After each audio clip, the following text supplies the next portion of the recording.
pinarinig ko talaga kay Roy na, Direk, alis muna ako, tututbrush ako. Maya-maya, nawala na siya. Nawala na siya, hindi nahanap namin, hindi namin makita. Eh, siyempre, pinaringgan ako eh. Eh, katatapos lang namin mag-dialogue, kaya pawisan ako, siyempre.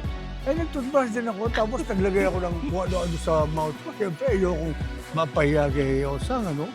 Kinabahan ka ba? Kinabahan ako. Sabi ko, Lola, pasensya ka na. Magigipaghalikan ako dito sa eksena ko. Nagkamanda, tsaka kami nagkamanda. Nung medyo bata-bata pa siya. Kaya lang ngayon, okay lang ngayon. Hindi ako. Hindi ko ginagawang kakatakas ng itsura ko. Oo. Pero pag kasi mga ganong Natural. eksena, hanggat mare ayoko nang natitake two. Kasi hindi talaga komportable. Lalo na sa ganitong edad namin. Parang ang kwento namin dalawa para sa akin, parang till death do us part to eh. Dahil nga, bumalik na siya eh. Ngayon wala siyang pinagkikitang masama sa akin. Ang ibig sabihin, parang nagbago kami dalawa. Sa kanya ako nakakuha ng Yung seguridad.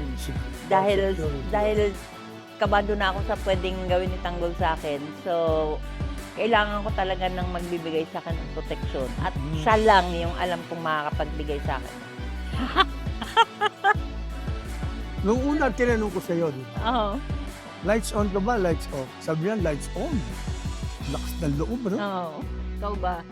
Ako, medyo. Parang romantic. Sana lagi niyong panoorin ng FPJ's Batang Quiapo. Napakarami pa pong mangyayari, lalo na sa karakter namin ni Roy na ginagampanan niya bilang Brando, ako po bilang Divina, at si Rocky Boy na anak namin. Marami pang pasabog ang mangyayari dito Malikali at to, eh. mga eksenang hindi niyo makakalimutan.